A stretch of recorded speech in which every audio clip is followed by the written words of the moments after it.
Forget what Rolling Stone told you about 1970.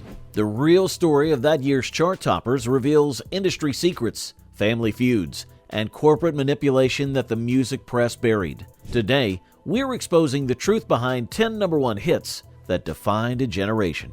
B.J. Thomas wasn't supposed to be a star. He was a replacement for the Butch Cassidy soundtrack when Ray Stevens turned it down.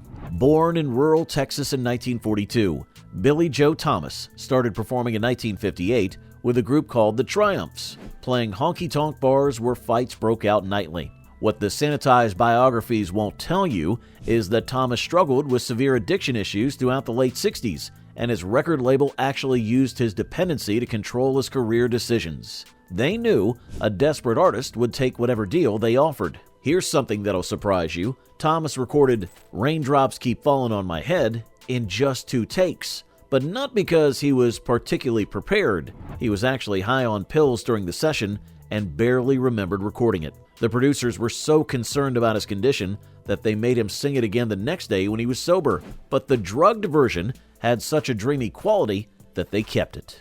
The Jackson 5's origin story is more calculated than magical.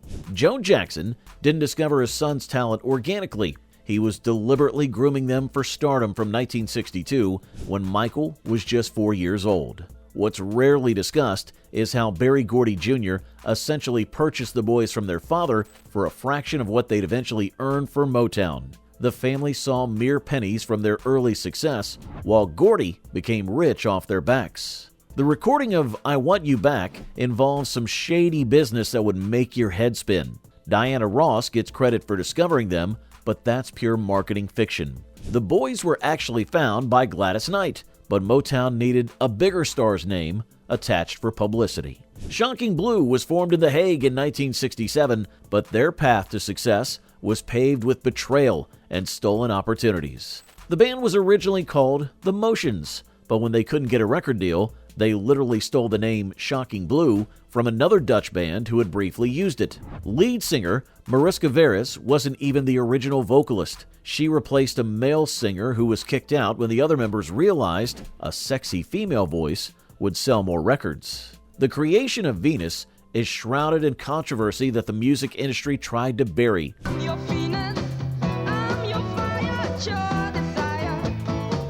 Songwriter Robbie Van Leeuwen claimed he wrote it about the Roman goddess, but insiders know he actually wrote it about an Amsterdam prostitute he'd been seeing regularly. The original Dutch lyrics were far more explicit and had to be toned down for international release. Hey friends, hit that like button if you're enjoying these untold stories, and don't forget to subscribe. We're just getting started with the secrets of 1970. Share this with your friends who think they know everything about classic music.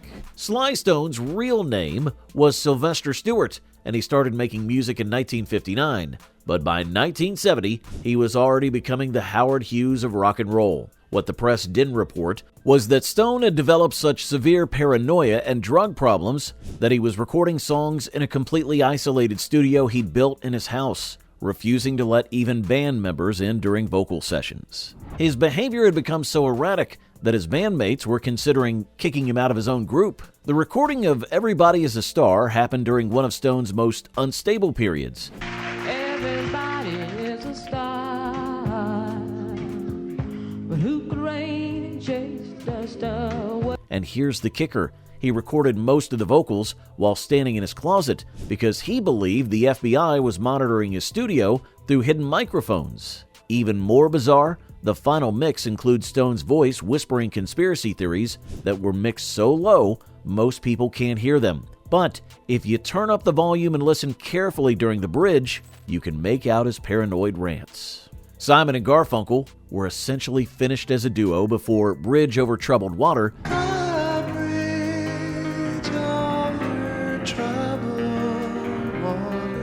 was even released. Paul Simon had grown to resent Art Garfunkel's movie career and felt his partner was treating their music as a side project. The recording sessions in 1969 were so tense that they barely spoke to each other, except to argue about arrangements. What's not widely known is that Simon wrote "Bridge Over Troubled Water" as a gospel song, specifically for Garfunkel's voice, but he immediately regretted it. when he realized it would overshadow all of his other compositions on the album. He wanted to be the star, not the songwriter in the shadows. Here's a fact that would shock their fans.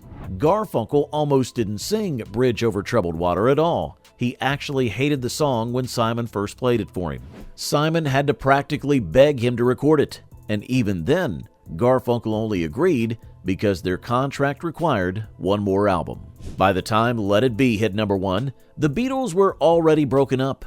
Let it be, and in my arms. Though they hadn't announced it publicly.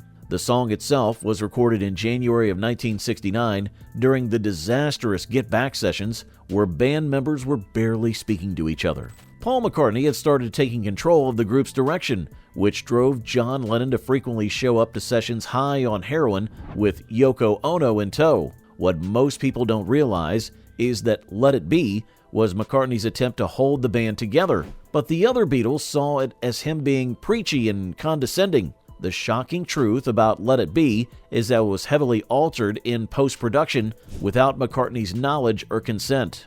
Phil Spector, brought in to salvage the album, added orchestras and choirs that completely changed the song's feeling from the intimate performance the Beatles had recorded. McCartney was reportedly furious when he heard the final version, but couldn't do anything about it due to legal complications with the band's management. Don't forget to hit that like button if these behind-the-scenes stories are blowing your mind. Subscribe for more music history that they don't want you to know, and share this video with anyone who lived through the greatest decade in music. The Jackson 5's second number 1 hit came during a period when Motown was deliberately overworking the boys to maximize profits before they could renegotiate their contracts. In 1970, Michael Jackson was still just 11 years old, but he was already showing signs of the perfectionism and pressure that would plague him for life. The other Jackson brothers were growing resentful of Michael's spotlight treatment, and there were reports of physical fights between siblings during recording sessions. ABC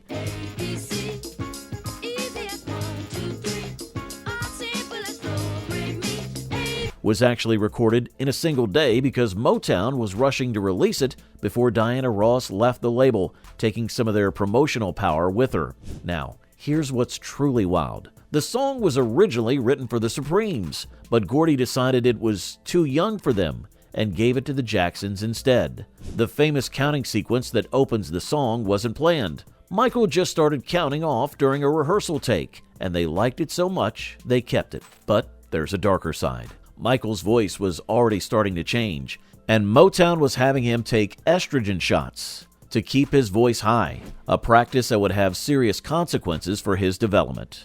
The Guess Who emerged from Winnipeg, Canada in 1958, originally calling themselves Chad Allen and the Expressions. What most Americans didn't know was that American Woman was written as a direct criticism of U.S. foreign policy and cultural imperialism at a time when Canada was becoming increasingly frustrated with American influence. The story behind the song's creation is pure rock and roll legend, though it's been embellished over the years. The truth is, Bachman came up with the main riff during a house party where he'd been drinking heavily and arguing with American fans about Vietnam. He plugged in his guitar at 3 a.m. and started playing this aggressive riff while muttering, "American Woman, stay away from me." Ray Stevens had been kicking around Nashville since 1957, making novelty records and writing songs for other artists. But Everything Is Beautiful represented his attempt to be taken seriously as a socially conscious artist. The truth is that Stevens' manager had threatened to drop him unless he could produce a meaningful hit that would get him respect in Nashville's country establishment. The song was calculated to cash in on the positive thinking movement that was sweeping America at the time. What's really ironic about Everything Is Beautiful is that Stevens recorded it during one of the most difficult periods of his personal life. His marriage was falling apart, he was struggling financially, and he'd been dropped by 2 record labels in 3 years. The children's choir that made the song so memorable was added at the last minute because Stevens' producer thought his voice alone sounded too depressed.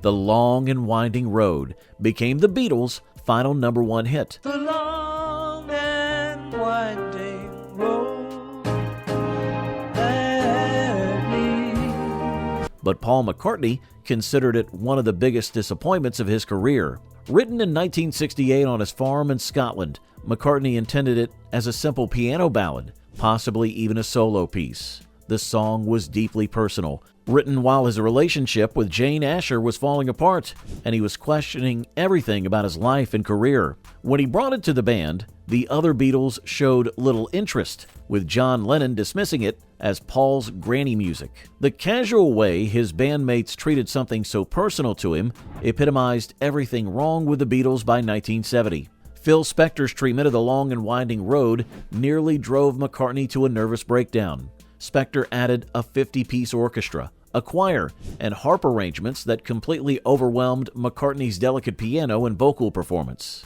When McCartney heard the final version on the radio for the first time, he reportedly sat in his car and cried. He'd written a farewell letter to the Beatles' innocence, and Spector had turned it into a Las Vegas production number. The most painful irony, this overproduced version became their biggest-selling single in the U.S., proving to McCartney that the public never really understood what the Beatles were about in the first place. And there you have it, the real stories behind the songs that topped the charts in 1970. If these songs stirred up some memories, good or bad, let us know in the comments. Want to hear more stories? If you hit that subscribe button and share this video with anyone who thinks they know everything about the golden age of rock and roll.